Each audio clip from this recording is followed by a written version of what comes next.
Você já cometeu alguma infração no trânsito e levou uma multa? Eu confesso que já.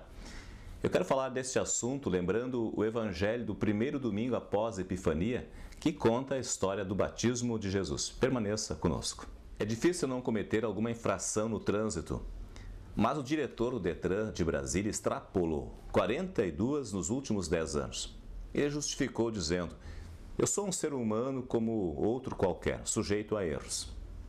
Mas são 42 infrações, uma situação constrangedora para alguém que já cassou a carteira de 30 mil motoristas no Distrito Federal. Se a lei fosse aplicada a esse sujeito do façam o que eu mando, mas não façam o que eu faço, teria 220 pontos na carteira. O que chama a atenção é que ele assumiu este cargo prometendo acabar com a indústria das multas e hoje, no posto, além de desistir da ideia, teria incrementado a aplicação de multas e cassações de habilitação de motorista. Os pardais são um mal necessário, explicou o diretor do Detran. Mas, neste caso, um mal só para os outros. Na verdade, o que vemos aí é uma incoerência. Aliás, isso é comum nas atitudes de muitas autoridades que se colocam acima da lei quando deveriam ser os primeiros a dar o exemplo. Em todo caso, isso me faz pensar no assunto deste primeiro domingo após a Epifania, quando lembramos o batismo de Jesus, conforme liturgia na tradição cristã. Infinitamente distante da condição de um ser humano igual a outro qualquer, sujeito a erros, Jesus é o próprio Deus homem, santo e perfeito. Mesmo assim, o Filho de Deus se colocou debaixo da lei.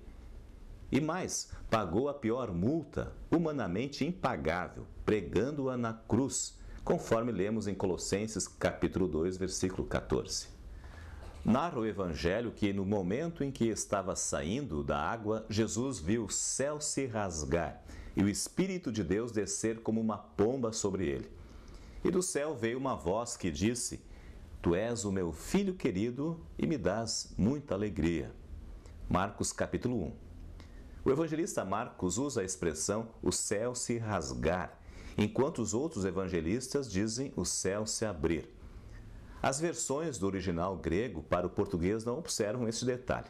Em todo caso, é somente uma força de expressão para sublinhar o poder misericordioso de um Deus que não teve dúvidas em explodir as portas do céu.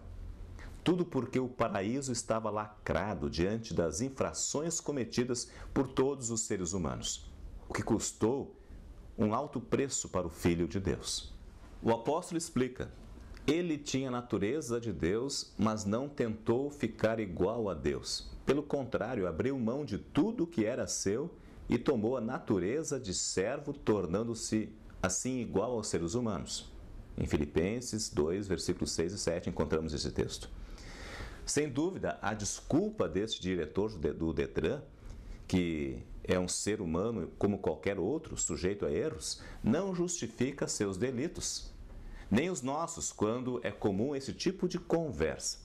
Evidentemente, é preciso reconhecer as falhas, mas não justificá-las comparando-se com os outros. Se é difícil evitar infrações de trânsito, com certeza isso não convence o guarda rodoviário. O jeito é pagar a multa e fazer de tudo para não receber outro canetaço. Senhor meu Deus, eu sei que eu sou um pecador, mas todo mundo é.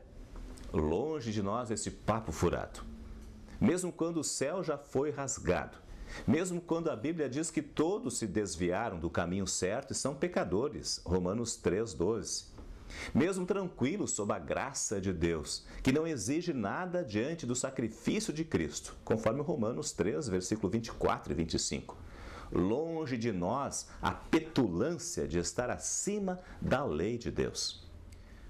Por isto, se lembramos que o batismo de Jesus é a sujeição do chefe do Detran aos códigos divinos, tudo aconteceu para que, através do nosso batismo, fôssemos ressuscitados com Cristo para uma nova vida, conforme Romanos capítulo 6, versículo 4.